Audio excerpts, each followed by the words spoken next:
Well, heading into the third round of the GT Cup Europe Championship for this 2026 season, it brings us for the first time to the MISANO Adriatic. We arrive here to the circuit based in the region of Emilia-Romagna, and a festival of sheer speed is about to close here on Saturday. And after Jurian de Bag, Paul Meyer, Pietro Delle Guanti, Matteo Lavisi, generally those two operating inside the pole realms, going through the courses of qualifying so far this campaign. Well, the spell has now been broken. Ludovico Longoni, Simone Iacquinta, it was Iacquinta in qualifying this morning, who planted the car on pole for ZRS Motorsport, and now looks set to kick us off here for the start of our first race of the weekend. There's plenty of contenders elsewhere. Pietro Delle Guanti, look no further. He is on the front row as well, looking to gamble and try and make a charge in order to disrupt the top pairing of Jurian de Bag and Paul Meyer in terms of their championship quest. 10 points separate the two teams at the top of the championship order, and that could look very different come the end of the weekend if things do not go Hans Weiss Motorsport's way. George Morgan here in the commentary box. Joining me once again, it's Chris Stevens. Yes, and ZRS Motorsport on home turf, as is Simone Iacquinta, the multiple Carrera Cup Italy champion. Certainly knows how to get a Porsche Cup car around this track, and proving so in qualifying by beating the championship contending Fimes team. Pietro Delle Guanti qualified that car this morning. And yes, so it's been Paul Meyer and Matteo Lavisi who've taken all the pole positions so far this season, but neither of them actually took part in Q1. They'll be out tomorrow for Q2. And it's also been the case of the number 1 and the number 7 from Fimes team and Hans Weiss Motorsport respectively, sharing the 4 victories so far this season at 2 apiece. Can ZRS break that doubt as well? And they are in a prime position to do so because they are not carrying handicap after scoring their first podium of the season back in Spa. It's back-to-back podium finishes for Simone Iacquinta and Ludovico Longoni, but third place finishes which do not offer handicap. So they're in a prime position to be ahead over the course of the next 50 minutes of racing. But we did say that at the start of the GT Open race about an hour and a half ago, and well, we saw that things can change very, very quickly, George. Clearly. Also you've got to consider there are some teams that have some heavy handicaps, and most notably, in fact, all 3 of the Hans Weiss cars all carry handicap. 20 seconds for both Rick van Zwierden and Hans Weiss himself, but also Jurian de Bag and Paul Meyer, our championship leaders. In terms of Lars Zanen, Gani Salubra as well, also carrying 15 seconds themselves. And elsewhere, Matteo Lavisi, Pietro Delle Guanti, 15 seconds they will be carrying too. So this is a really high opportune moment for Simone Iacquinta and also his teammates to actually get themselves a win on the table here this time. And they've scored no higher than P3 right through the course of this season, because generally the top 2 places have been shared by Fimes team and Hans Weiss. Opportunity for the bi-race crew as well. The number 4 car started by Ludovico Larini and shared with Diego Stifter after a variety of issues that halted them at Spa, namely the slight pit stop boo-boo, where I think it was Diego Stifter pulled into the wrong box, having also just dropped the car at Blanchimont as the rain started to come down.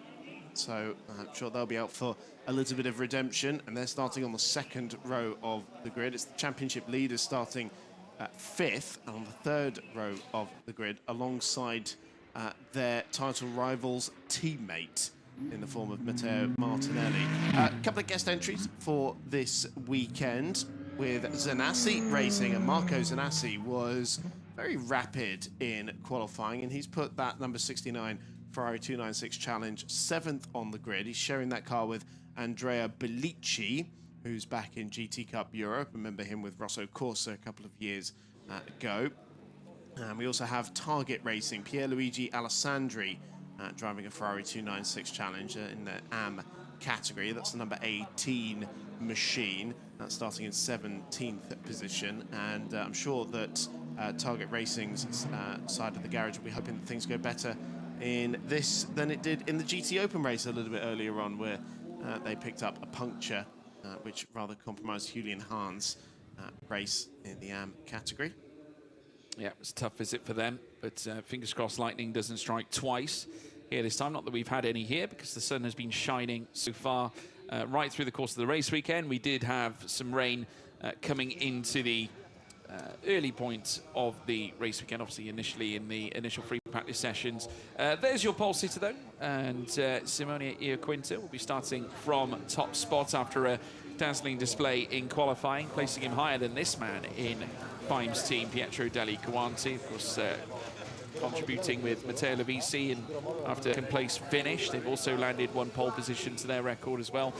Yet to finish third though this season, which is the one difference they have between themselves and Yuri Anderbach and Paul Meyer, who would lead on countback if they were level anyway, just due to the number of podiums that have been accrued. Boyar Garcia featuring on the second row as well, be hoping for a very solid start. The bi-race team, who have always got you know, irons in the fire where it comes to races. Obviously, they had some misfortune last time at Spa with Diego Stifter, obviously making a couple of mistakes on his stint. Larini, obviously a very useful pair of hands, but you know, behind the wheel of a Porsche Cup car, and he can make all the difference. Yuri Anderbach, obviously another driver that's looking to learn with progress, another young blooded entry coming into the GT Cup Europe Championship, and has got the brilliant Paul Meyer alongside him, which can only play into his favour. And I must say, I was impressed with Matteo Martinelli as well this morning in quali. Definitely a lot more coming from this man too.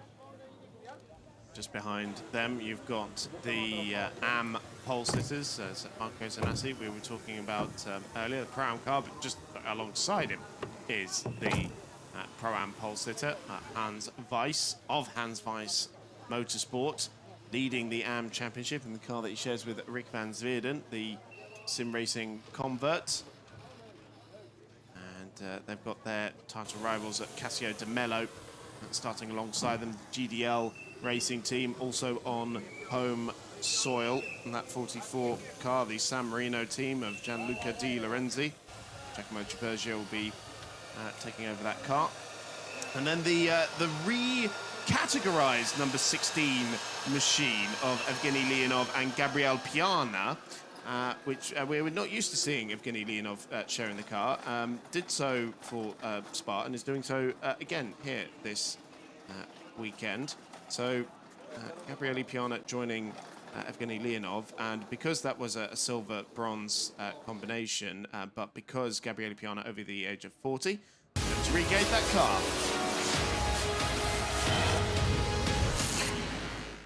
Well, let's take a short look back at what happened last time out at Spa-Francorchamps. It was a good start for the Hans Weiss team with Yuri Anderbach and Paul Meyer. Paul Meyer getting off to a blissful getaway, and then we saw some side-by-sides on the way up through towards Lecom as well. It was a stern test at Spa. Certainly some drivers cope with it better than others. Hans Weiss certainly looked very much at home around the Belgian Grand Prix circuit. Eventually, Hans Weiss himself making his way through.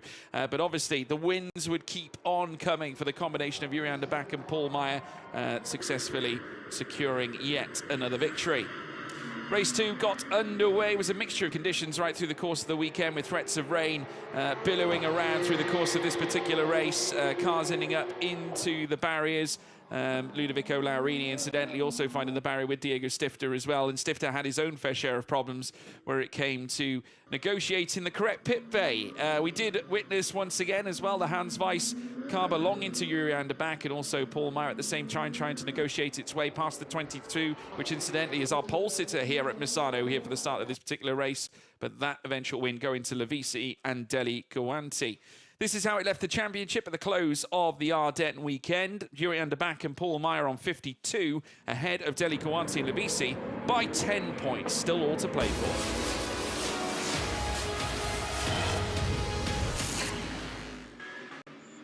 So race 1 here at Misano, about to get underway. Our first visit here to the Misano Adriatic in the history of the GT Cup Europe. Let's take you through its very first starting grid. From top to bottom, pole position for ZRS Motorsport, Simone Iaquinta alongside Pietro Deli Guanti of Fime's team, the reigning champions. Boyar Garcia alongside Ludovico Laurini, they are third and fourth respectfully for GT Corsa and Bi-Race Motorsport. We then move down to the third row where Jurriën de Back, the Dutchman, alongside Matteo Martinelli in 6th place. And that's Hans Wiesenfeims yet again. Marco Zanassi in the 69 Zanassi racing car alongside Hans Weiss himself for Hans Weiss Motorsport in P8 on row 4.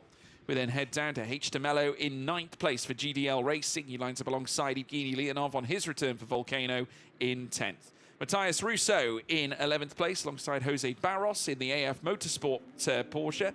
And then Bernardo Lucas Pinheiro lines up alongside Lars Zanen, their 13th and 14th, representing LMR Motorsport and Hans Weiss Motorsport.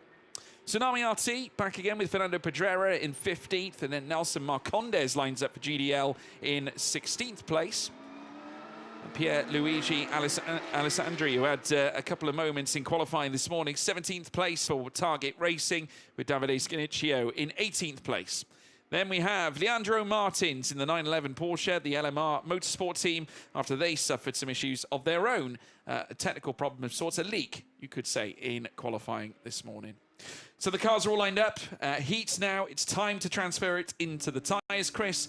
All this prep really matters when you're getting a race underway. And track temperature in excess of 40 degrees as well, so there's not going to be too much struggle getting the heat into the tyres. Getting the Michelin rubber to play ball, though, is probably going to be the aim of the game here for the start of the race. Get the pressures and temperatures into the right window, and then keeping them there, crucially, until the driver change window opens 21 minutes into the race. Simone Iaquinta will lead the way in the red and white ZRS at Porsche, and will be on driver's right down the start-finish straight alongside the championship contending car Pietro Deliguanti.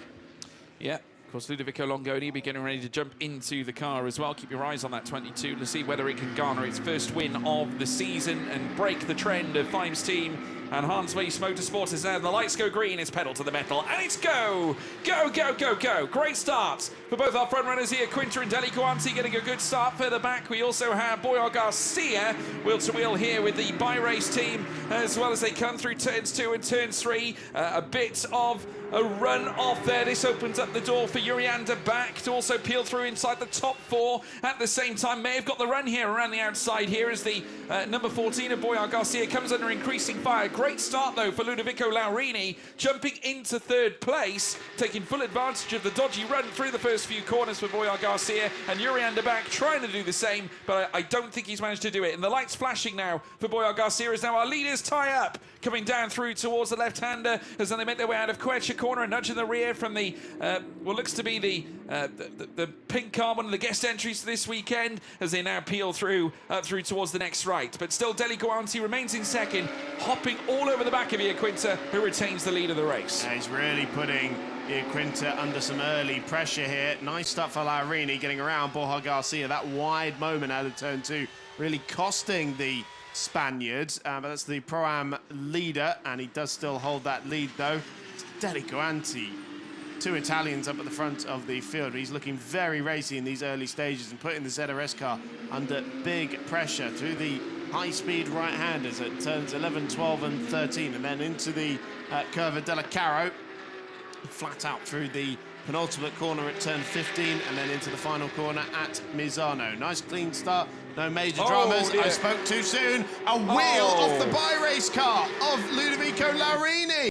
Well, extraordinary. The gain he has made, obviously, on Barros has now all fallen foul, and Laurini tumbling down the order, the wheel tumbling off as well and rolling down the track. A sorry sight to illustrate their start to their race, and it's all over for them. Iaquinta, though, still leads the way. Deliguanti keeping him honest. 2 1/4 tenths between the front runners at the moment. Boyar Garcia re-inheriting that 3rd spot now this time. 1.5 seconds though behind Deliguanti's Porsche, and now Jurriën de Back becomes his threat right now. But that is a sorry sight, and indeed the safety car has been deployed, so they'll all come down now to Delta. But that is certainly a horror show for, unfortunately, the team that were operating inside 3rd place at the very start. Ludovico Laurini, a really unfortunate error. Can't imagine what had occurred, but the wheel just coming loose off the side of the car. It didn't look like there was any contact that led to that, Chris. How on earth has that happened? Unless it's just a wheel nut that wasn't secured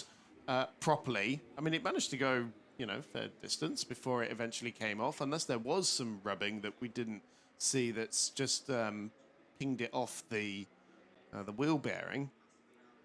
That's an extraordinary thing to happen Bizarre. out of the last corner. Thankfully, he didn't really hit anything too terribly hard. And so Larini out of the car. Unfortunately, Bi-Race's poor luck continues. We're going to see, so he runs out wide, but I'm pretty sure the wheel's already coming loose at that point. Yeah. And the right rear making a bid for freedom. A very sorry sight indeed, as it the rear right of the car drags along the ground. Obviously hoovering up a lot of grass in the process as well. We're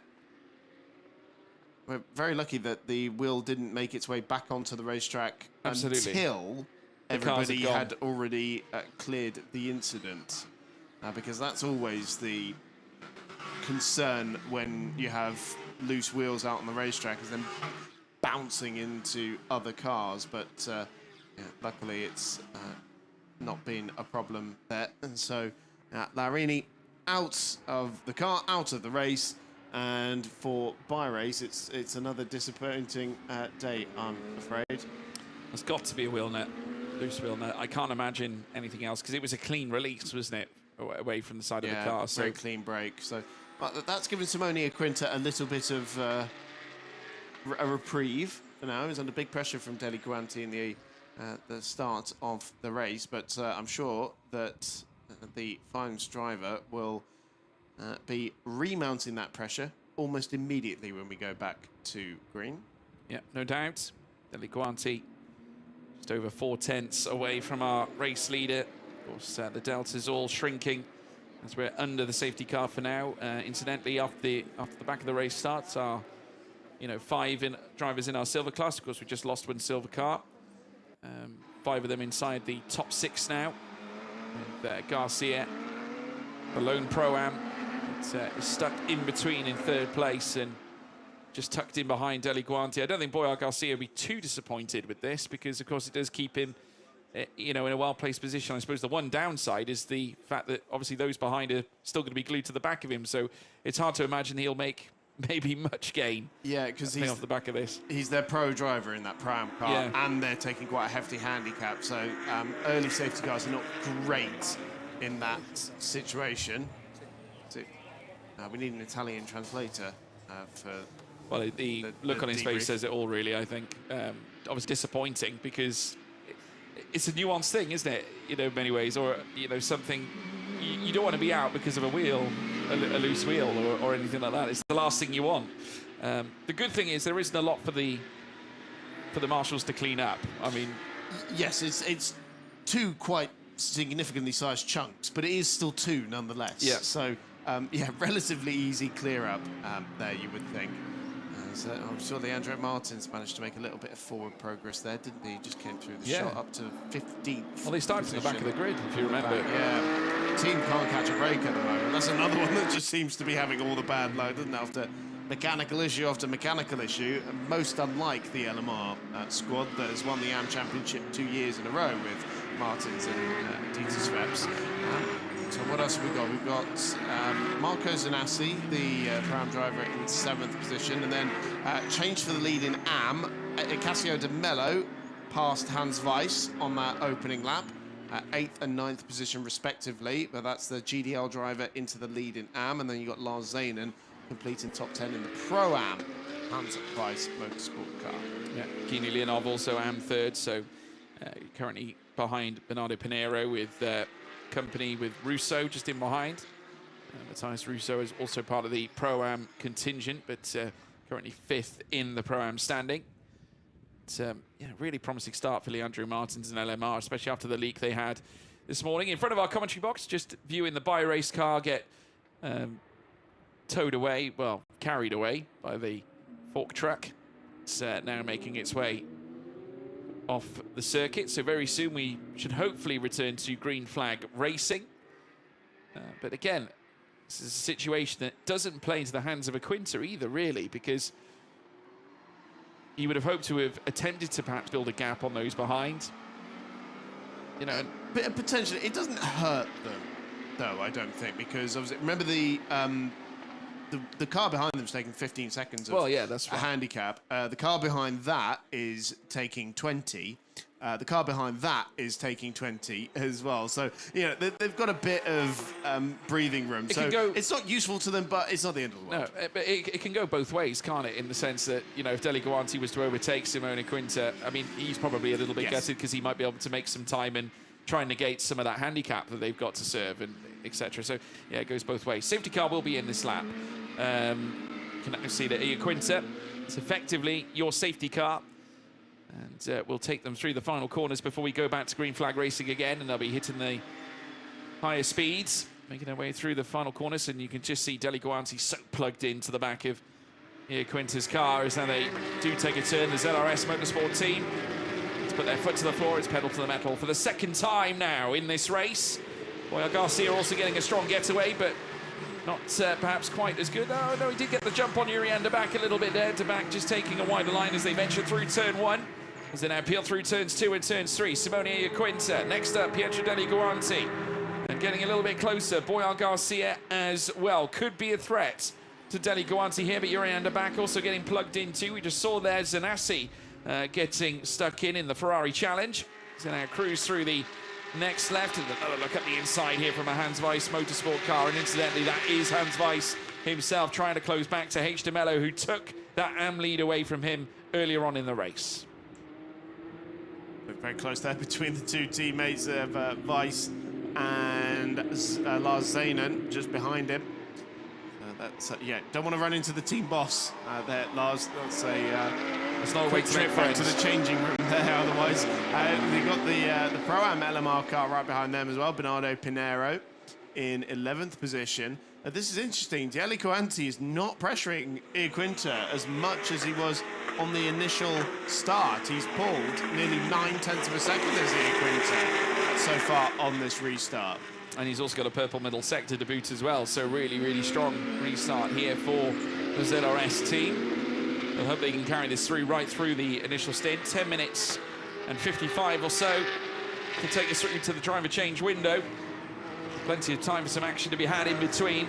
Quinta 8/10 ahead of Deli Guanti. Boyar Garcia 7/10, everyone within a second, all the way down to P18, where Davide Scanicchio is operating on his return to the GT Cup Europe Championship, obviously aligned with Fabio Babini once again. There's a little look here on the Evgeny Leonov Volcano Motorsport car. Him also returning this season as well. We've got Matthias Russo all over his tail. Simone Quinta getting confirmed fastest lap of the race so far with a 1:36.798. Expect those numbers though to cascade down. Still early days here, and we've had safety car interventions as well as other things as well, as we now right on board here with Hans Weiss.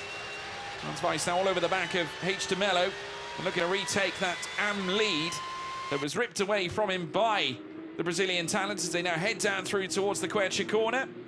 Heading into the hairpin, they'll fire back out again, but I get the feeling that Hans Weiss is going to be keeping him honest for a grand deal of time and getting a better run, I would argue, coming out of the hairpin at turn 8. As now we rejoin the number 27 battle, that's Matteo Martinelli being closed down by Jose Barros. So Barros at the back of that queue of cars, isn't he, in 6th position overall. Sole runner for AF Motorsports this weekend on the back of Matteo Martinelli. Pick that up as they made their way into the Curva del Carro at turn 14. Barros was mightily impressive at the first meeting of the season in Portimao, a track he knows very well from racing in various Iberian championships, but venturing further afield this year in GT Cup Europe, going to a lot of tracks that I'm sure he's less familiar with. Piling on pressure to Martinelli in front of him, not able to do anything into the first corner, side by side further back. That's the SP car of Matthias Russo, moving through on Evgeny Leonov. Russo, the Pro-Am car, getting around the Volcano Motorsport car in front of him, so that's a change for 12th position. Russo going through as Barros chucked him down the inside at turn 4 there, had to bail out of that one. Martinelli had to have his wits about him as well, by equal measure. Never easy to negotiate your way in those circumstances when the corners start to pinch as you reach the centre of the apex. What we saw with Christian Mansell in the GT Open race earlier on today, that can end in tears, as this is game on again for the AM lead, with Hans Weiss trying to line up his car on the exit of turn number 8. Get the run into 9 and 10 on Cassio De Mello. That didn't quite work out for the Dutchman, but is still hot on the heels of the GDL car in front of him. We're right on board through this series of flat-out right-handers. Flat through 11, we flat through 12. Using it as the approach zone for turn 13 as well, where you do have to get on the anchors and then on the brakes again into Curva del Caro. Right up onto the back of Cassio De Mello, though. These two locked in the battle for the lead in the championship as well. Only 2 points between them in the favour of the Hans Weiss crew. It's 2 wins for the Dutch team, and 1 win for Cassio De Mello and Giacomo Gibergia so far this year. They're very closely matched in the championship and on track at the moment. Yeah, absolutely. A further complication as well with the Pro-Am of Lars Zanen, hovering all over the back of team boss Hans Weiss. Deli Guanti with the fastest lap of the race, 1:36.243. Obviously trying to respond to Ian Quinter's gains now, because he's a second clear up the road by, at the very least, it's 1.1 as we're looking at. And incidentally, Simone Quinter responding to the fastest lap by Deli Guanti by going purple inside the first sector on this lap. Yeah, so Deli Guanti went a 10th quicker on that previous lap. Ian Quinter responding by immediately going 4/10 quicker in just the first sector on this lap. Talk about making a statement. Absolutely, the cap back up to 1.1 now. Yeah. So what was a 10th? I'll raise you 5. How about that? So Simone Quinter, 1.1 will look to continue in this vein, and certainly has done. The gap has expanded it again. It's another purple middle sector this time for Simone Quinter. Similar signs to what we saw perhaps in qualifying this morning from this ZRS car that now is looking to grow the gap between itself and Deli Guanti, and that will only help Quinter's case when the driver change comes round, because of course Deli Guanti is a recipient of a hefty handicap that they're going to have to serve, which will help ZRS and their cause to nestle in their first win of the season. Marco Zanassi, it's a good 10 kilometers an hour, quicker than anyone else through the speed trap. Now, the Ferrari 296 Challenge does have the best part of 700 brake horsepower in its natural condition. There is a little bit of balance of performance here to match it up with the Porsche, but that's very good going there from Zanassi, who's got some grunt in that 7th placed car. Now, maybe a little bit of tow helped him on one of those laps, not quite sure, but going very well in that 69 car. That is second in Pro-Am as it stands. Make their way out of turn 6. Matthias Russo and the team manager has been asked to report to race controls. That's SP Racing, who have been required to go and have a little chat with the stewards and the race director, I'm sure, at race control. So Eugenio Pisani probably will be making his way up to race control. Meanwhile, their driver is putting the pressure on Bernardo Pinheiro for 4th position in the Pro-Am category. Lars Zanen right in front of him. In front of that, the battle for the AM lead that we were looking at earlier.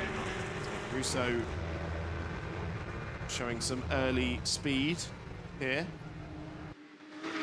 Back on board is Zanassi, who's being closed in on by those AM leaders. Gap was over a second at the start of the lap. It's much less than that now, as Cassio De Mello has bridged the gap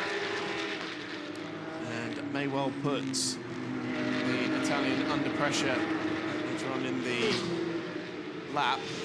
Remember, that's a just entered car, that's Ferrari, the Maranello-based Ferrari dealership. Big hop over the curb there for Lars Zanen. Multiple race winner in GT Cup Europe is the Belgian driver, joining the Hans Weiss Motorsport crew for this year, and is currently second in that championship with the car that he shares with Fagani Salub, winners in Portimao, but it's been GT Corsa who've been cleaning up shop in that particular championship. 6 points the lead after 3 victories in 4 races for the Spanish squad. Really helps as well when you got Boyar Garcia behind the wheel. Absolutely. So he is a rapid driver as part of their 2-driver offering. 5.3 at the moment behind Deli Guanti as it stands. Now we see the number 11 of Bernardo Pinheiro, all over the back of Lars Zanen, coming through Caro corner. So just looking to send a little message, perhaps, to try and make his way through. So not this time, he will have to be a little bit patient. Obviously, he does have Russo for company as well, but that's a podium battle, quintessentially, on Lars Zanen, obviously over that third spot in Pro-Am class. So now Iaquinta beckons around the final corner with Deli Guanti in full swing. The gap still 1.2. That is stabilised over the last few laps. It was a personal best, though, from Iaquinta over that last sector, 34.5, and currently showing 213.8 in the speed trap, and that was actually a personal improvement as far as the speed trap's concerned.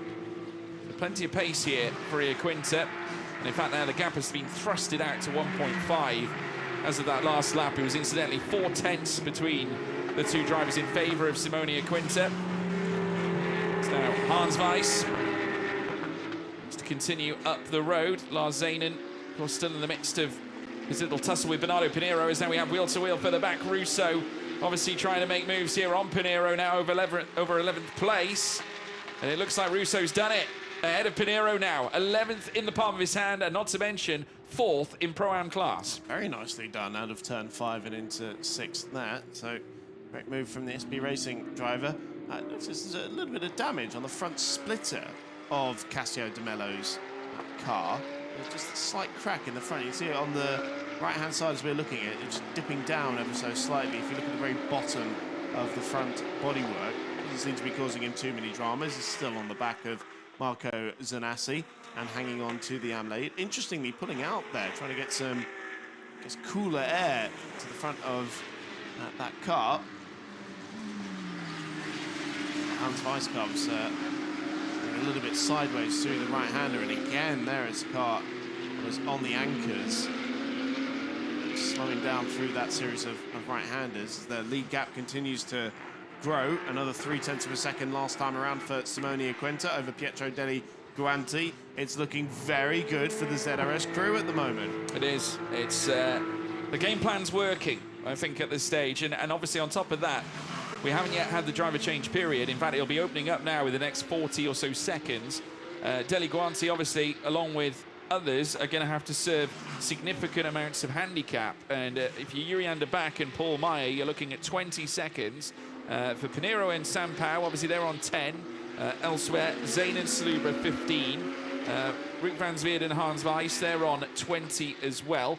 And as we now watch the cars tussle here now in the first sector. Yeah, sorry, we got a change between the Hans Weiss Motorsport drivers as Lars Zanen did go through on Hans Weiss there, and that's opened up the door now for Matheus Russo to come and go through and follow his class rival into turn 8 there. So that's a change for 10th position there between Russo and Weiss. Lars Zanen now up to 9th position, as there's now 2 cars between the AM leaders. That's great news for Cassio De Mello. What isn't great news is still bulked up behind Marco Zanassi. Yeah, he's effectively the cork in the bottle here at the moment is Zanassi.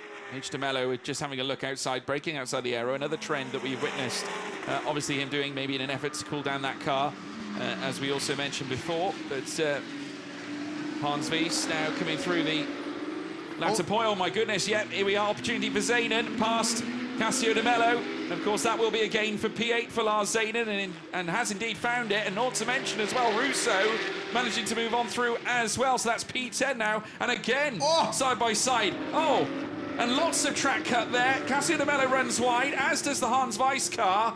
A bit of a mess in the final sector, Chris. That all started because Cassio De Mello went wide coming in out of 13 and into the Curva del Caro, and so opened up the floodgates, and then Hans Weiss getting squeezed over straight into the pit lane as the driver change window is now open. Yurian de Back to hand over to Paul Meyer, and Andrea Bellici getting aboard the 69 car as well from Zanassi Racing. That was just in front of them.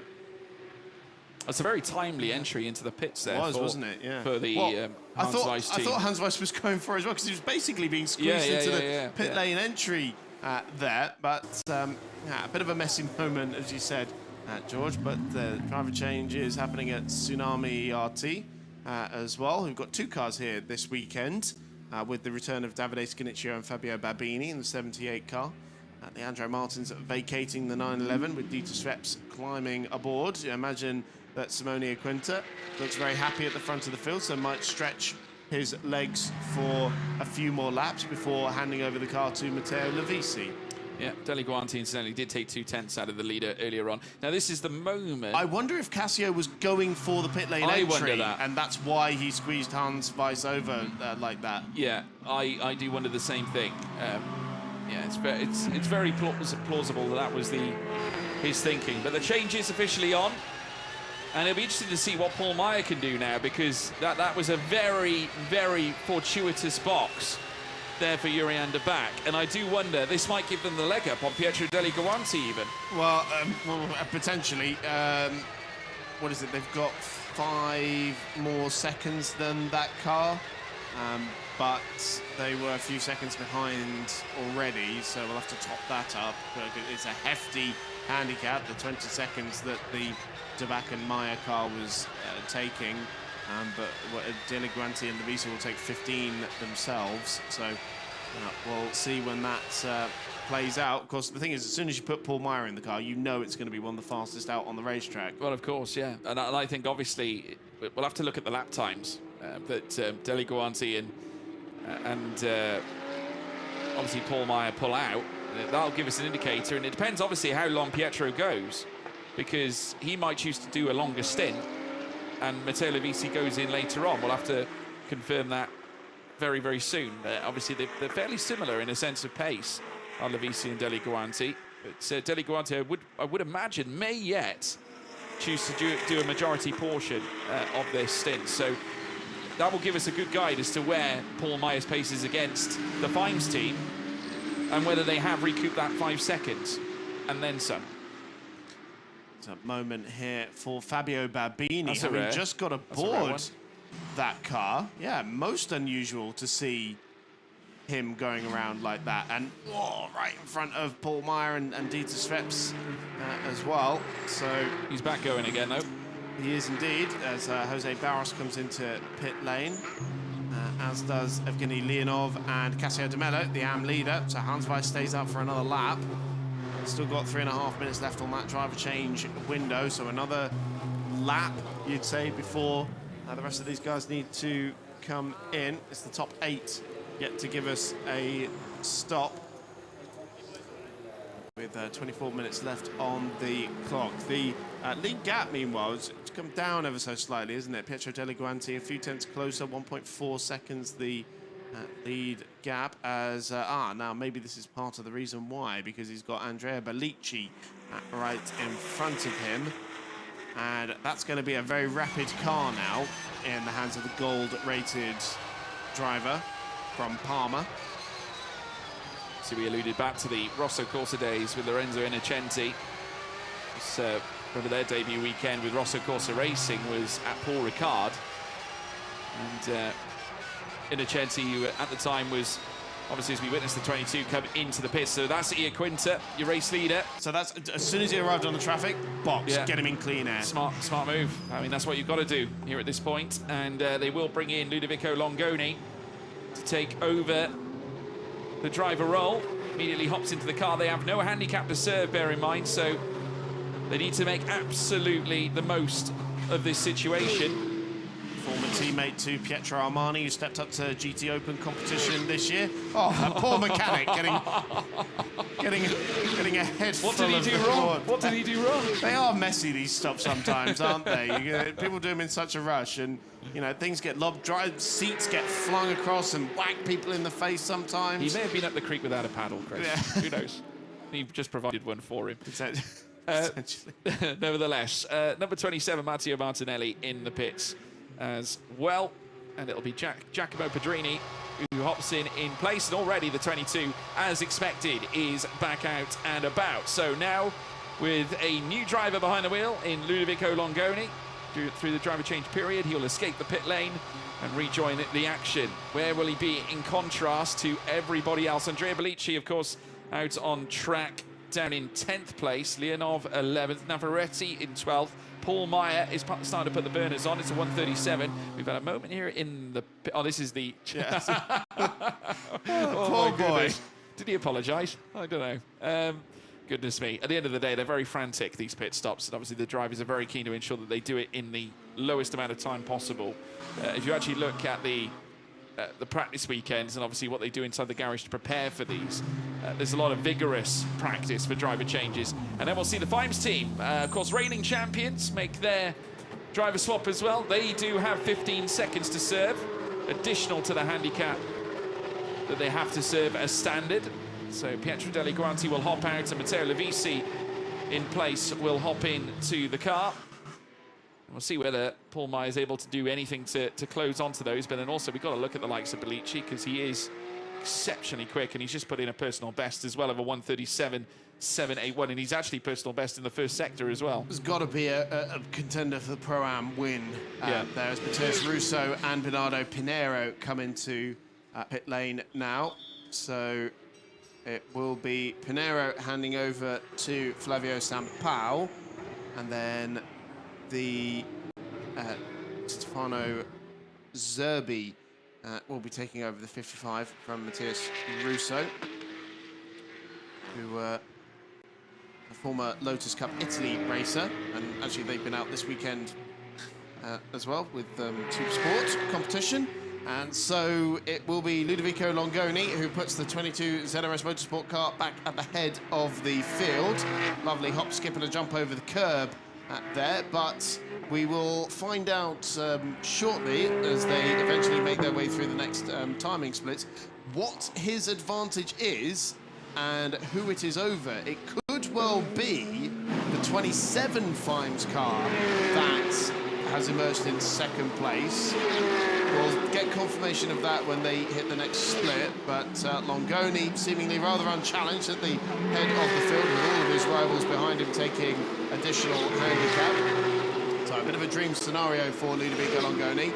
And no, it's not the 27, but it is the number 1 from Fimes. So it's Fimes 2 and 3 at the moment. They've effectively been restored to where they were at the very start of the race. Obviously, Deli Guanti hopping out for Levisi. I just don't think the name has quite changed on the timing screen just yet. Yeah, it hasn't changed on the actual Chrono Coco timing screen either, so hopefully the driver ID will change there. But it is Giacomo Pedrini that is in 3rd position. That's Paul Meyer making his way up the field. Where's Meyer come out? He's down in 11th position at the moment, so he's just got around Fernando Navarrete, that looked like. Yeah, so that's P10 for him. So we now see Pierluigi Alessandri. Right, Pierluigi, right. Yeah, not quite the venture you want to take. Well, clearly a problem on that Target Racing car by the looks of it. Well, there's your race leader, Ludovico Longoni. And could be a big day for ZRS, who have been enjoying some ripe performances from Pietro Armani in the International GT Open as of late. Obviously, the victory at the very start of the season at Portimao, sending a message that they're not just here to fight in the GT Cup as far as that's concerned. They want to have a crack at the big prize. So it's 13 seconds the advantage for Longoni over the Fimes car, and then 5 seconds between those two teammates with Jose Barros, you just saw in the back of shots. They're closing in on Pedrini. Andrea Bellici leading the Pro-Am standings now for Zanassi Racing, with Evgeny Leonov now emerging in the lead in the AM category. Leonov started that car though, didn't he? So did Gabriele Piana end up taking over that car? I'm starting to wonder if there have been some entry list changes that we weren't made aware of, because it's still showing Leonov, but it's still showing Deli Guanti. Well, Leonov is known to go by himself often. As now Dieter Schweppes makes the move past Flavio Sampao, and that's P10 now for Dieter Schweppes and for LMR, who have driven brilliantly. Obviously, considering the fact that they started right at the very back of the grid, P19 have now managed to hop up into 10th place. That is 9 places that they have managed to gain. Dieter Schweppes with an almighty push, trying to at least advance their standing. And in fact, they are currently 3rd in class. And with a bit of luck, you never know, they could find themselves on the back of Fernando Navarrete battling over MP2 as we watch Ludovico Longoni making his way around in front. He's got no one around him, plenty of clean air, and he can just focus on what's ahead of him. He's 12.2 seconds ahead of Pietro Deligoanti. I get the feeling, Chris, we could have a new winner here this afternoon. Yes, very much so. I think Longoni he has 2 wins himself, but Simone Quinta would be a first-time winner. And for this season, it'll be in GT win. Cup. And yes, for Longoni, it would be a first-time win this season. But of course, was second in the championship with Armani last year. Cederes, no stranger to the top step of the podium. The lead gap did come down a little bit last time around, as what we're assuming is Matteo Lovisi, unlike what it says on the timing screen, has closed down the gap. It was 13 seconds, now 11.8. And he's bringing with him Pedrini and Barros. Paul Meyer, meanwhile, up to 8th position now, 35 seconds off the race lead and 1.8 behind Alejandro Barambio, who'll make short work of that. He's got 2 bronze drivers in front of him, and then it's Andrea Bellici and then the silver class runners that will be his primary targets.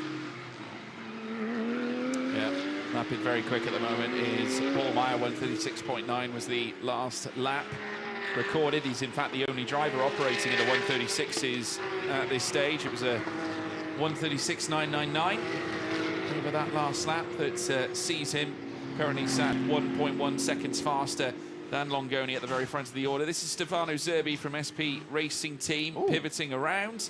That was a very aggressive... Oh my goodness, he very nearly rolled backwards as well and would have claimed another car.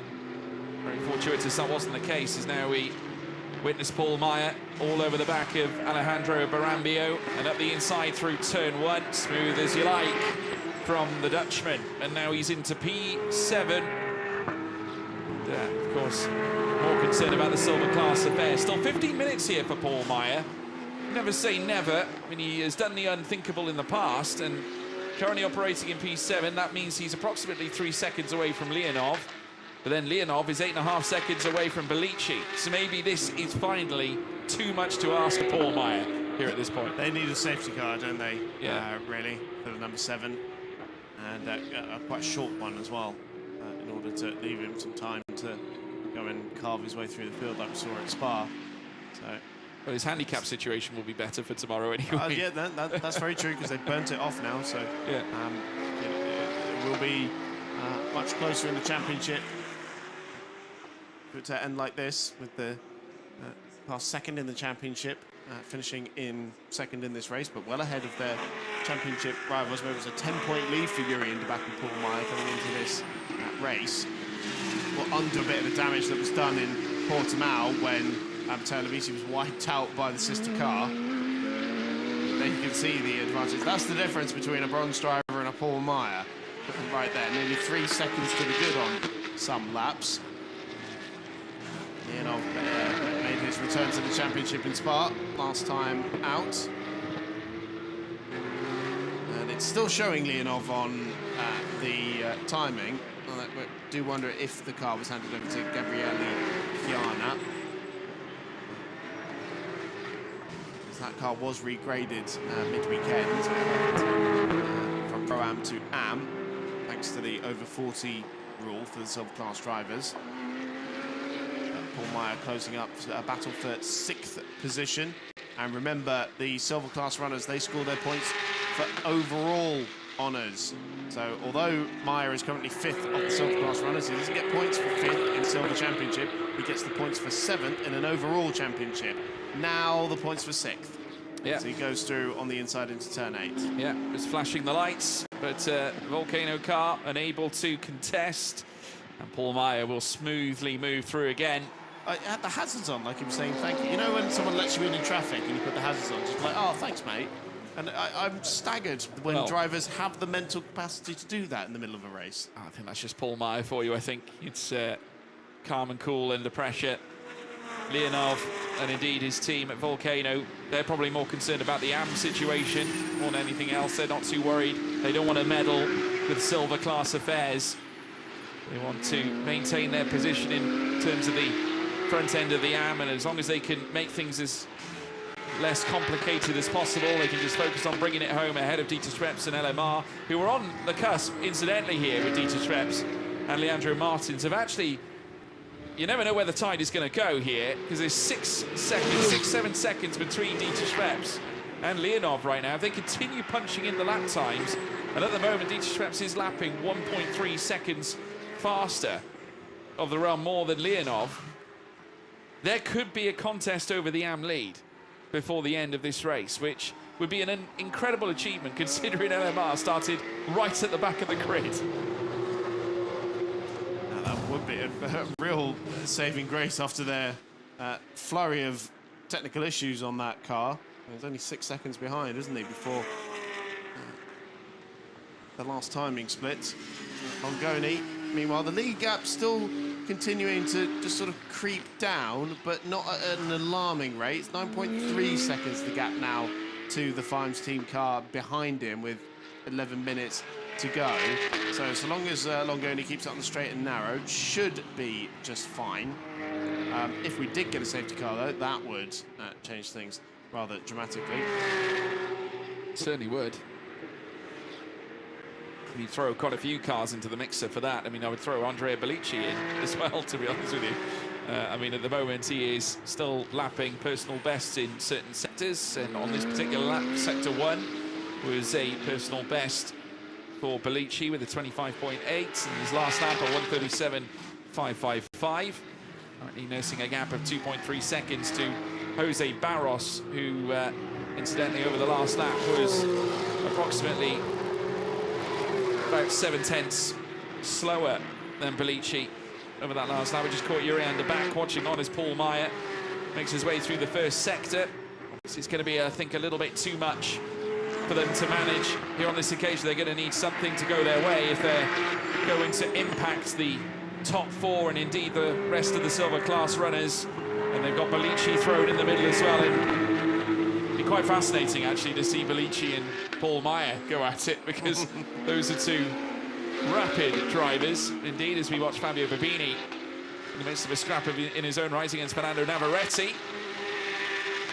Babini no slouch either, of course, was hindered a little bit earlier by the little slip that he had, a very rare moment as far as Fabio Babini's concerned. He's going to try and commit to the inside. Navarrete taking as wide a line as possible, I think just inviting Babini to go and move on through. That's not Navarrete's fight.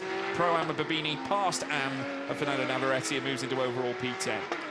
I've had a stunning realisation here, George, that, well, it would be for the first time this season, if it were to end like this, we wouldn't have the Paul Meyer and Yuri Underback on the podium for overall, but also the first time this season that we haven't had any of the HWM cars on any class podium, because Hans Weiss is currently running 4th and Lars Zanen is currently running 4th in their respective categories.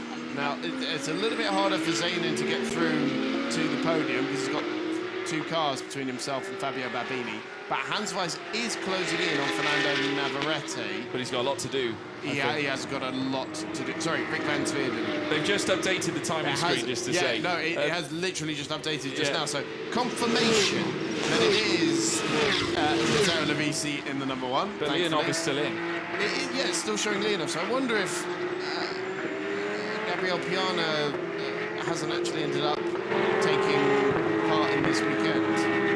It's not the first time we've seen that, though. I think Leonov, obviously, historically, generally been a solo driver. We haven't necessarily seen. We have seen in the past, though, that on the odd occasion he may have a teammate joining him for a weekend. But as we now look at the Volcano Motorsport Porsche now making its way through towards Quercia, he is currently leading the AM class. But no change to his name on the timing screen. Matteo Lovisi's name is updated, though. And he is second. This is Alejandro Barambio coming under pressure from Dieter Schweppes. That's for 8th position overall. But the Fabio Babini car, the white and pink Porsche from Tsunami, that will be for position against the white Porsche at the head of this field, because that's second and third in Pro-Am that will end up being disputed once this 911 clears the GT course car in front of it. Coming through the double right-hander on the left to take. All over the back of Brambio at the moment is Dieter Schweppes in the yellow car, fluorescent yellow, lighting the beacons as he comes around the final corner, and a lovely move there from Dieter Schweppes doing the necessary. That's an AM car overtaking a Pro-Am, and indeed he won't be alone because Fabio Babini is going to do the same. This a battle in terms of the overall positions. Babini up into P9 and still hovering all over the back of Schweppes, and Babini a very fast customer and looking to cause a stir. Well, Schweppes is there, obviously, again, this is Pro-Am versus AM once more, but Schweppes more concerned about the gap to Leonov, which is currently 5.8 as we're looking at it with 6 minutes and 33 to go. Yeah, so Babini now up to second position in Pro-Am with that move on Brambio, and Dieter Schweppes now setting his sights on Leonov's lead. Van Veerden with a penalty. Oh, yeah, so hang on, that was the 16 as well. Ah, so that's the AM leader. Yeah. The AM leader as well, taking a 5-second time penalty that just disappeared off the screen. So, yeah, the championship leading car in AM taking a 5-second time penalty, but it just disappeared off the screen. Evgeny Leonov taking a 5-second time penalty for not serving the handicap correctly as well. Which is great news for Schweppes. So he only has to find 1.2 seconds in order to win this race now. Yeah, so Dieter Schweppes with a great chance. But has obviously got a very fast Fabio Babini all over his tail. So now come through the final sector. They're using everything, and a big squeal now as Babini chucks it up the inside. There we have it. The opportunity was there, left waiting. Babini just walked straight through it. And Schweppes made a little error and just a little squeal coming through the final sector, and that allowed Babini to carry on through. That's very unlike Dieter Schweppes there. Sideways into the turn 14 hairpin there, and that has allowed Babini to go through.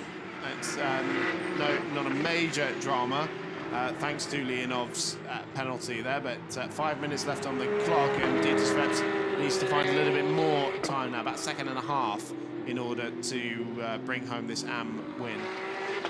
Yeah.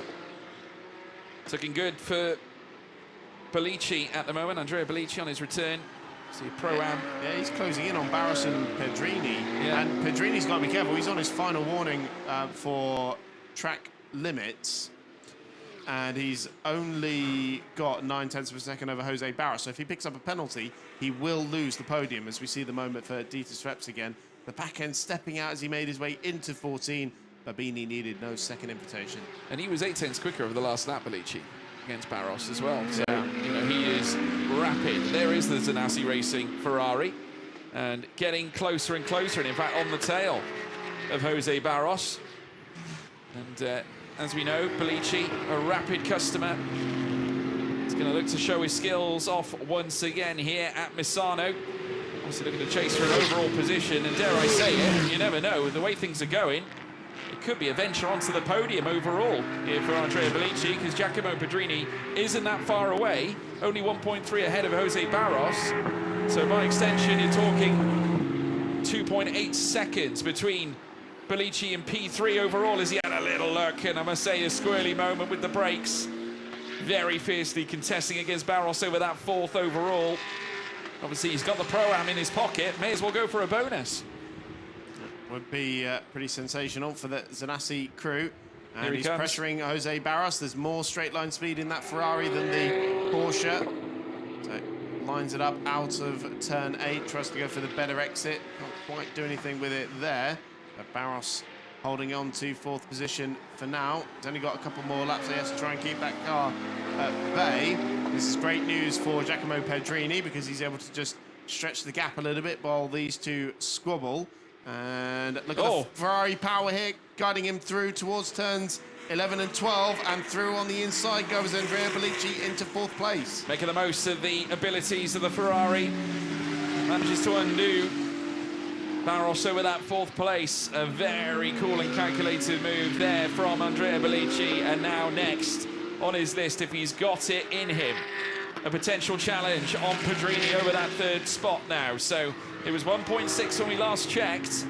So we'll see where Bellici, or see how much he can throw a fair in. In terms of the last lap that Pedrini laid down, it was a 138.4. Obviously, it was a 138.3 for Bellici, but bear in mind he was dealing with traffic at the time, but now he's got clean air. I think he can make short work of that gap, Chris, if you ask me. So he's got 2 laps to try and close down that gap. So it's the leader, Ludovico Longoni, 7.3 clear of Matteo Lovisi. Giacomo Pedrini trying to hang on to the podium. And this really is a home race for Giacomo Pedrini. I know we talk about a lot of the Italians in their home race, but Pedrini is from the Emilia-Romagna region. Look inside the ZRS crew, the Zambon family running that team and nervously anticipating their first win of the season. Bucking the trend of the consistent wins of Hans Weiss Motorsport and also the Fimes team. They have been the dominant forces so far this season in the GT Cup Europe Championship. It looks like we're going to have a new contender for race victories, and indeed Ludovico Longoni tasked with the job of bringing it home. Bellici has gone purple inside the middle sector, so really furiously working. He wants an overall podium, and he's trying to close down on Giacomo Pedrini to get the job done. And indeed, still a minute left, but the final lap now has been activated as Ludovico Longoni crosses the start-finish line and through turns 1, 2, and later turns 3. He's going to look to bring this home, and a third different winner, as in a different team winning here in the GT Cup Europe, looks to be on hand now here at Misano. Mighty stuff, and 1 second separating Pedrini and Bellici for the last spot on the podium. So if Pedrini keeps it neat and tidy, should just be able to hang on to the overall podium here. Bellici will bring home the Pro-Am win. Dieter Sveps, meanwhile, is within 5 seconds of Evgeny Leonov, so should inherit the AM win, which would be for the first time this season the reigning double champions back on the top step of the podium. Look inside the ZRS garage, Simona Iaquinta, who started that car brilliantly, put it on pole position this morning, anticipating their first win of the season. Enjoyed back-to-back P3s back at Spa last time out. Of course, Portimao may not have been their best friend, but now on their return this season to the championship, they get a just deserves reward for all their hard work. It was a stunning lap to put them on pole from Simona Iaquinta, featuring ahead of Pietro Deli Guanti for the start of the race, and now the second stint magically brought home by Ludovico Longoni in great style, no handicap, no problem. Victory for ZRS Motorsport here in race 1 at Misano. A round of applause inside the ZRS garage. A wonderful performance, and Simona Iaquinta, quite rightly, applauding their performance. And yes, Bellici has done it. He's got the run and has taken P3 away from Pedrini, and he must have done it in the final sector as well. Well done, Andrea Bellici. And a welcome as well to the Zanassi Racing team, who join us here this weekend as our wildcard entry. Not only are they Pro-Am winners, but overall podium sitters in P3. Oh, fantastic effort there from Bellici on the final lap of the race. Just denying Fimes' team a double podium there. But Simona Iaquinta, a new name in the winners' books in GT Cup Europe, alongside Ludovico Longoni now. And ZRS Motorsport back on top in GT Cup Europe. Matteo Lovisi and Pietro Deli Guanti closing in on the championship leaders with their second place finish, with Paul Meyer and Jurien de Back coming home only 6th in the end. Confirmation on our timing screen that Dieter Sveps and the Andrew Martins do inherit the AM win by just half a second after that 5-second time penalty for Evgeny Leonov. And it's the reigning double champions on top for the first time this season. And here's the move from Bellici. Sold it. It was a semi-dummy of sorts. I think it must have spooked Giacomo Pedrini just a little bit, utilising the power in that Ferrari on the escape as well, coming out of the apex of the corner. What an effort from Andrea Bellici on his return to the GT Cup Europe. We're going to take another look at it here. This is where all the moves have been made all weekend, to be honest. This is a fantastic part of the racetrack to undertake something like this. But Bellici timed that to perfection, just when he needed it most. And not only do they score the Pro-Am win, but they get an overall P3 podium. He'll enjoy that. We'll take you through the results from race 1 of the weekend here at Misano. It is Ludovico Longoni, our third different team winning a race this campaign. Matteo Lovisi finishes in second alongside Pietro Deliguanti. Andrea Bellici on his return to the championship as Zanassi Racing Ferrari in third. Giacomo Pedrini in fourth ahead of Jose Barros, and then Paul Meyer in P6. Fabio Babini Pro-Am P2 and seventh overall. With Dieter Schweppes, what a fight back. Remember, starting from the very back of the grid. Now Am winners again, 8th overall. Evgeny Leonov 9th, Fernando Navarrete in 10th, and Alejandro Barambio, then Rick van Zwierden in 12th, Lars Zaynen, Nelson Montero, then Flavio Sampao, Stefano Zerbi, and of course we lost Pierluigi Alessandri and Giacomo Giabergia, and of course Ludovico Laurini had his own problems. But these are your winners for the first time this season. Ludovico Longoni, Simone Aquinta. After a spectacular qualifying, it's lights to flag for ZRS Motorsport, and I'm sure Pietro Armani will pass on his own congratulations as well. It was a magnificent display, and I think Fime's team will be happy with that performance as well. They've done what's needed, really, in this moment. They finished ahead of Hans Weiss, and they picked up points ahead of Hans Weiss this weekend. Yep, closed down the championship gap, and when you think about it, they had 15 seconds of handicap. They were 7 seconds behind the leader in the end. Yeah. So they know they've got the pace still in that car. Be a very interesting. It's going to be fascinating tomorrow. Yeah. Oh yes, fascinating, because obviously it's going to be Meyer versus Lovisi for the first time. Obviously in qualifying, and they've split the two pole positions. They've both been on pole in both the sessions they've done so far. So someone is going to miss out. Exactly. Priorities for Ludovico Laurini. Check the text messages. Yeah. Get on Instagram straight away. Absolutely. I just won the race. Absolutely. I've got to say credit to Andrea Bellici as well. What a performance for Zanassi. Getting the most out of the Ferrari. It was a spectacular performance. Obviously great for Marco Zanassi as well. But let's take you through the top 3 anyway. Ferrari return to the GT Cup Europe podium once again with Zanassi Racing. It's Zanassi and Bellici who take the spoils.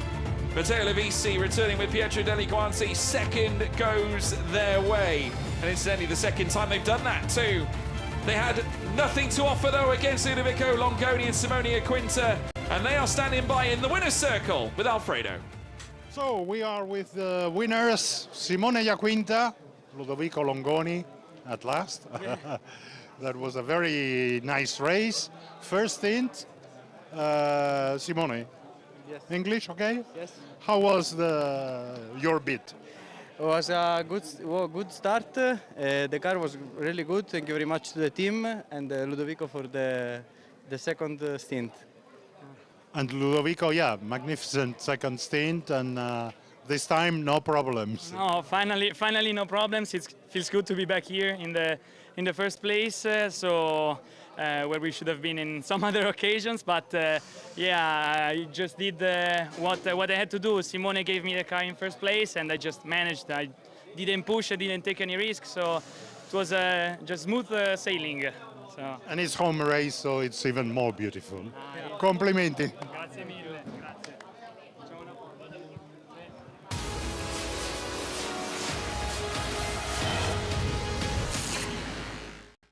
Well, a busy race, and I must say, action-packed in places too. Let's take you through the highlights of race 1 here at Misano, our first race in the GT Cup Europe at this circuit. It was a very strong getaway from our pole sitter, obviously Simone Aquinta getting a good run. Obviously Pietro Deliguanti trying to challenge in the initial. Side-by-sides elsewhere, Boyan Garcia right in the thick of battle as well. It was obviously a very good, strong start as well for Yurian de Back trying to weave his way through the series of cars.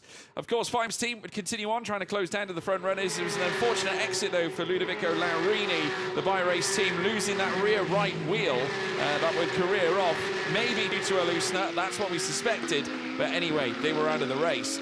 Andrea Bellici would later on, of course, hop inside the wildcard entry of the Zanassi Racing team. We saw H. De Mello as well, right in the thick of battle. Eventually the driver changes would occur, and then we would witness Paul Meyer back to his brilliant best, overtaking cars left, right and centre, eventually overtaking the Volcano car as well of Evgeny Leonov on his return to the championship too.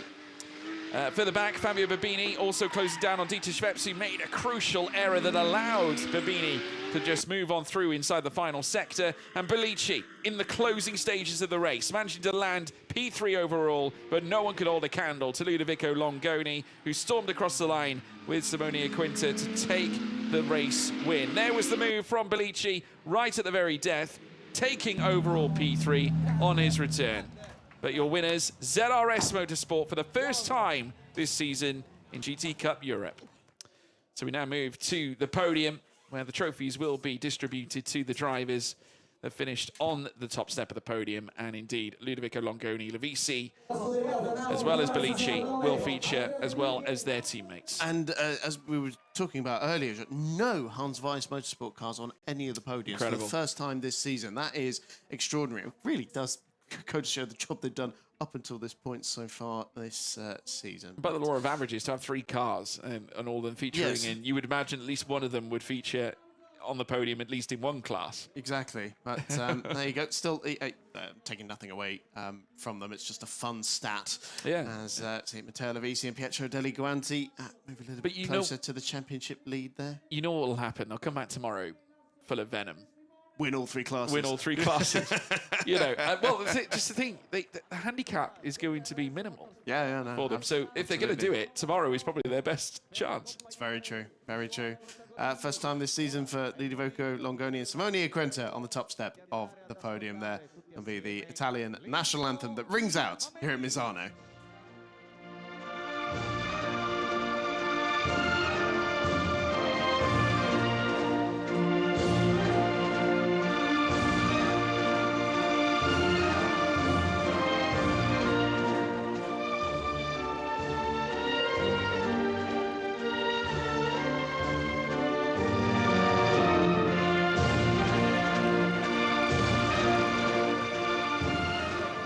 Well, there we are. The Italian national anthem rings out at Misano for the first time in GT Cup Europe history. And it's quite hard to fathom that. But, of course, this is our first venture around this track. And what a start it has been as well. Obviously, this weekend we'll enjoy yet more racing action tomorrow. Of course, qualifying in the morning, where I'm sure many of these drivers will be hoping, considering a chance of perhaps going 1 better, maybe some 2 better. But equally, those that did not appear on the podium will be looking to come back fighting as well. I firmly expect Hans Weiss to be back with Paul Meyer and Yurianda back as well. Matteo Lavisi and Pietro Deli Guanti accepting the 2nd place trophies, and the 1st place trophies will now be presented to Ludovico Longoni and Simonia Quinta. We had a last lap change for 3rd position in both GT Open and GT Cup, which is today. astonishing. Not a bad first visit to Misano. No, not at all. It's been action-packed. Pleasure to watch, has to be said, and I hope it was good for all of you spectators tuning in at home. ZRS excited, I'm sure, to be claiming their first win of the season, and I'm sure they're absolutely thrilled with that. They're going to share a class photo, at least a podium photo anyway. I think Ludovico nearly jumped the gun on the champagne there. An eager beaver to celebrate with the champagne. Trophies in hand now for the group photo. Marvelous stuff. Great moment for Zanassi Racing as well. Of course, they'll be back in a moment for the Pro-Am podium. The champagne celebrations commencing and the championship hotting up here as we approach the halfway mark in the season. Tomorrow, by the checkered flag, we will be halfway through the 2026 season, because GT Cup not joining GT Open in Budapest. So it'll be Paul Ricard, the 4th round of the championship. Absolutely. Of course, Hungary coming next, and then Paul Ricard, Hockenheim, Monza, Barcelona. in terms of the overall calendar picture that we have under the GT Sport banner. Of course, GT Cup Europe takes part in selected rounds through the course of that season, and credit to, has to be said, Fabio Babini after the spin that he had when he first entered out onto the track after the driver change to come home with Pro-Am P2. You know, sometimes you don't get that fortune. But for Babini, great to see him back, and second place is fantastic for him. Alejandro Barambio featuring inside Pro-Am P3, which is great for him, and also for Boyar Garcia. The good thing for GT Corse, the two cars in front of them are the wildcard entries, so they extend their championship lead in the Pro-Am category for Alejandro Barambio and Borja Garcia.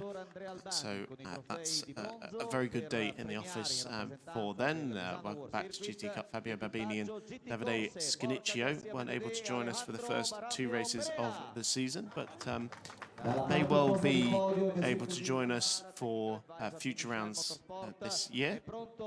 Babini always with a smile on his face. He is an absolute gem of a driver to have in the paddock, and celebrating second place as well with a smile on his face like we're so used to seeing. Obviously, he was also waving to, I would imagine, some supporters in the grandstand. Of course, it's quite a low building, so you can see everything from the top of the Misano grandstand. The winners, though, Andrea Bellici, managing to deliver the goods alongside Marco Zanassi for Zanassi Racing. They are your Pro-Am winners on Bellici's return. Feeling that I'm sure Bellici is oh so used to. Babini's done a few in his time as well.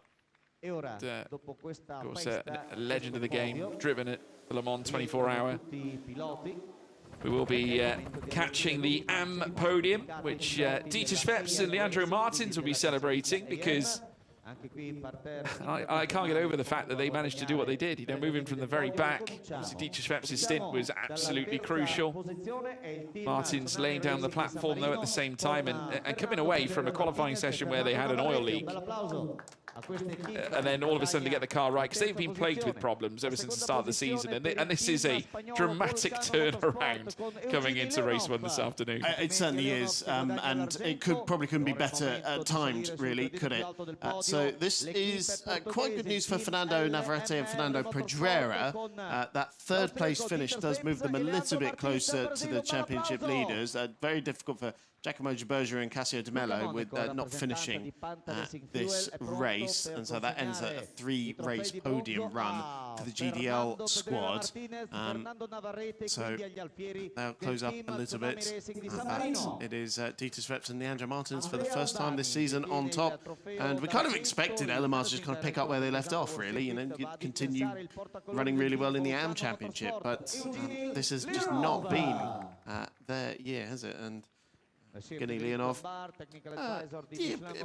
it was running solo there in the end, so I'm officially wiping Gabriele Piana off of my entry list for tomorrow. Well, congratulations to LMR on recouping that, and we've still got another day of racing to bring you, folks. Of course, Saturday may now be done, but we now look to tomorrow, and do join us for qualifying first thing in the morning, 9 o'clock.